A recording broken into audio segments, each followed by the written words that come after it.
অনির্বাণ নিজের ভুল বুঝতে পেরে রায়ের পাশে এসে দাঁড়ালো। তো বন্ধুরা, মিঠিঝরার নতুন আপডেট নিয়ে আবারও তোমাদের সামনে হাজির হয়ে গেছি।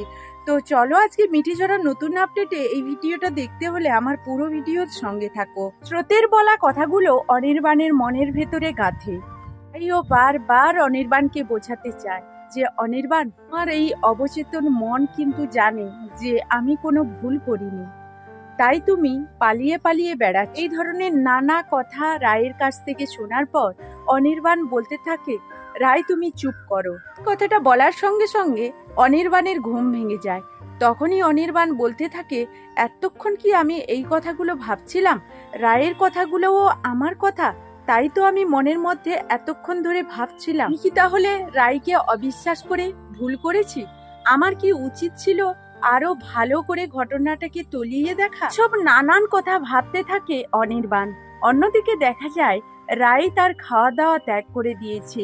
বৌমণি বারবার তাকে বোঝাতে থাকে, তবে না খেলে তার শরীর ভেঙে যাবে। তখনই রায় বলে, আমি কার জন্য লড়াই করব? অনির্বাণ আমাকে কোনোদিনও বিশ্বাসই করেনি। তাহলে কি অনির্বাণ আমাকে ভালোবাসতো? না, এসব অনির্বাণের নাটক ছিল। এই ধরনের নানান কথা ভাবতে থাকে। আরও ভাবতে থাকে, সূর্য কি এই ছবিগুলো পাঠিয়েছিল?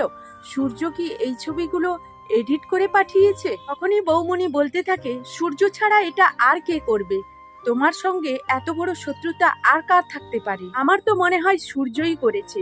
তখনই রাই বলতে থাকে, আমার তো ওকে দেখে এরকমটা মনে হচ্ছিল না বৌমণি। কিছুক্ষণ বাদে রাই যখন রাত্রে বাইরে এসে দাঁড়িয়ে থাকে, অনির্বাণের কথা ভাবতে থাকে আর মনে মনে কষ্ট পেতে থাকে, ঠিক তখনই অনির্বাণ রায়ের বাড়ির সামনে চলে আসে। অনির্বাণ রায়কে দেখতে পেয়ে মনে মনে ভাবতে থাকে, আজকের আমি রায়ের কাছে ক্ষমা চেয়ে নেব। রায়ের সঙ্গে যেটা আমি করেছি সেটা ঠিক করিনি, সেটা আমি ভুল করেছি। রায়ের সব কথাগুলো আমার শোনা দরকার ছিল, কিন্তু আমি সেটা করিনি। আমি রায়কে বলবো আমি যেটা করেছি ভুল করেছি, প্লিজ আমার কাছ থেকে সরে যেও না, আমি তোমাকে বাড়ি ফিরিয়ে নিয়ে যাব। সেই সব নানান কথা ভাবতে থাকে। আর সেই সময়ই অনির্বাণের মা ফোন করে আর বলতে থাকে, তুমি কোথায় আছো অনি? তুমি তাড়াতাড়ি বাড়ি ফিরে এসো, তোমার জন্য আমরা ডিনার করতে পারছি না, আমার সঙ্গে আমার অনেক কথা আছে। তখনই অনির্বাণ বলতে থাকে, না, আমি এখন এসেছি রায়ের কাছে ক্ষমা চাইতে, আমি রায়কে বাড়ি ফিরিয়ে নিয়ে যাব। তখনই অনির্বাণের মা বলতে থাকে, তুমি আগে বাড়িতে ফিরে এসো, এসব নিয়ে আমরা আলোচনা করব। আমরা তো তোমার ভালো চাই, বলো, আমি আর তোমার বাপি তোমার জন্য ওয়েট করছি। বাড়িতে খাওয়ার সময় অনির্বাণ বলে ওঠে, আমি একটা সিদ্ধান্ত নিয়েছি, আমি ভাবছি রাইকে ফিরিয়ে আনবো। আমি রাইকে অবিশ্বাস করে ভুল করেছি। ও আমাকে যে মুহূর্তে কথাগুলো বলেছিল সেই মুহূর্তে আমি শুনিনি, আমার কানে ঢুকেনি। এখন আমি বুঝতে পারছি না শুনে আমি কত বড় ভুল করেছি। এখনকার যুগে এই ছবি নিয়েই তো কত কিছু হয়ে যায়। সেসব না ভেবে রাইকে অবিশ্বাস করেছি। রাই আমাকে কখনোই ঠকায়নি, ও আমাকে সবসময় বিশ্বাস করেছে আর আমি সেই বিশ্বাসের মর্যাদা রাখিনি। কিন্তু অনির্বাণের মারা বলতে থাকে, তুমি একদম এটা করবে না। তখনই অনির্বাণ বলতে থাকে, তোমরা একবারে আমাকে বাধা দেবে না। সেখানে শর্মী আর শর্মীর বর বলতে থাকে, অনিদা, তুই একেবারে ঠিক সিদ্ধান্ত নিয়েছিস, তোর রায়ের পাশে দাঁড়ানোর দরকার। তখনই অনির্বাণ বলে, হ্যাঁ, আমি রাইকে একা ছেড়ে দিয়ে ঠিক করিনি। অন্যদিকে দেখা যায় সূর্য মনে মনে ভাবে, রায়ের এত বড় ক্ষতি কে করলো? রাই আমার সঙ্গে নীলুকে বিয়ে দিয়ে অনেক ভুল করেছে, তা সত্ত্বেও আমি যে এত বড় ভুল করতে পারি না সেটা রাই জানে। তবু রাই আমার দিকে আজকের আঙুল তুলেছে, তাকে আমি খুঁজে বার করবই, আর তারপর আমি তাকে কঠিন শাস্তি দেব। এরপর দেখা যায় সূর্য নীলুকে ফিরিয়ে নিয়ে যেতে এসেছে। তো বন্ধুরা, সূর্য যে নীলুকে ফিরিয়ে নিয়ে যেতে এসেছে, তো নীলুর পেটের খবর জানার জন্যই কি সূর্য ফিরিয়ে নিয়ে যেতে এসছে? এবার কি সূর্য আর অনির্বাণ দুজনেই রায়ের পাশে দাঁড়িয়ে রায়ের সঙ্গে লড়াইটা লড়বে? আমাদের কি মনে হতে চলেছে? তো চলো বন্ধুরা, মিঠিঝরা গল্পের সঙ্গে সঙ্গে আমি প্রত্যেকদিন আমার ডেইলি লাইফস্টাইল ব্লগ শেয়ার করি। তো চলো, এখন আশা করি তোমরা সবাই আমার রাধা মাধবের আশীর্বাদে খুব ভালো আছো, আর আমিও তোমাদের ভালোবাসায় রাধা গোবিন্দের আশীর্বাদে খুব ভালো আছি। আর এখন কিন্তু দেখো বিকেল হয়ে গেছে, তো বড় মেয়ে টিউশনে চলে গেছে। এখন কিন্তু থালা বাসন এইগুলো পরিষ্কার করব, গরু ছাগলের ঘাস কাটতে হবে, সিদ্ধের ঘাস, আর এখনো দুধ দোয়ানো হয়নি, দুধ দোয়ানো হবে। আর আজকের বাজার বার, একটু বাজারেও যেতে হবে। আর কিরণ কিন্তু ছোট দিদির সঙ্গে একটু বেরিয়ে গেছে, ওকে তো বাড়িতে আটকে রাখাই যায় না। এদিকে দেখো আমার দেরি হচ্ছে বলে মেয়ে কিন্তু ঘাস কাটতে লেগে গেছে। আমি এখন যাব ওইদিকে ঘাসগুলো কেটে গরুর জন্য নিয়ে আসবো। আর গরুর সিদ্ধের ঘাস তো কাটা আছে, তো সেদ্ধ করতে বসিয়ে দেব। আর এখন একটু বাজারের দিকে যাব। আর এইদিকে দেখো, আমি তো ভেবেছিলাম কোথায় ওরা বেরিয়ে গেছে। ওরা দুটোতে মিলে কি করছিস রে? শশা খাচ্ছে।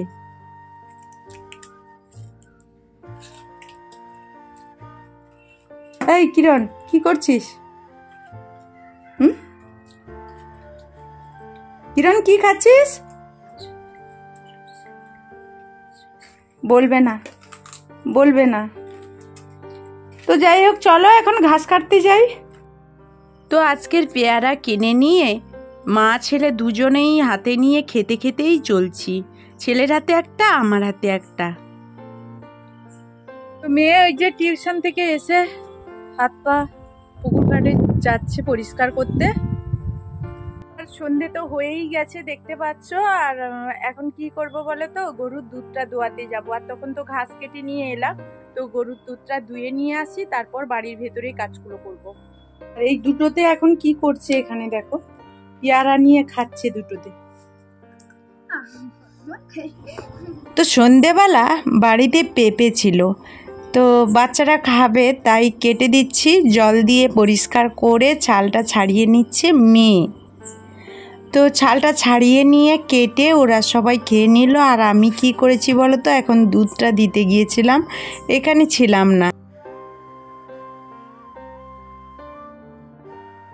এই যে দেখো, বড় মেয়ে এখন ছেলের মাথাটা বেঁধে দিচ্ছে। সারাদিনে কতবার বাঁধতে হয় ঠিক নেই, একটু হাতে দেখবে আবার খুলে দিয়েছে। হাতে কি দেখি, হাতে কি? আটা। তো আজকের আটা মেখেছিলাম, এই ওর অভ্যাস, আটাটা মাখলেই হাতে। সন্ধ্যেবেলা কিন্তু রুটি হবে, এই জন্য আটাটা মেখে রেখেছি, এখনই ভেজে নেব। কি বলতো, মানে সকাল থেকে তো প্রচুর বৃষ্টি হচ্ছে, আর বৃষ্টিতে আমাকে সারাদিন ভিজে ভিজে কাজ করতে হয়। মানে কখনো হয়তো বৃষ্টি নেই, বেরিয়ে গেছি, এরকম ভিজতে হয়, আর ভেজা কাপড়ে প্রায়ই থাকতে হয়।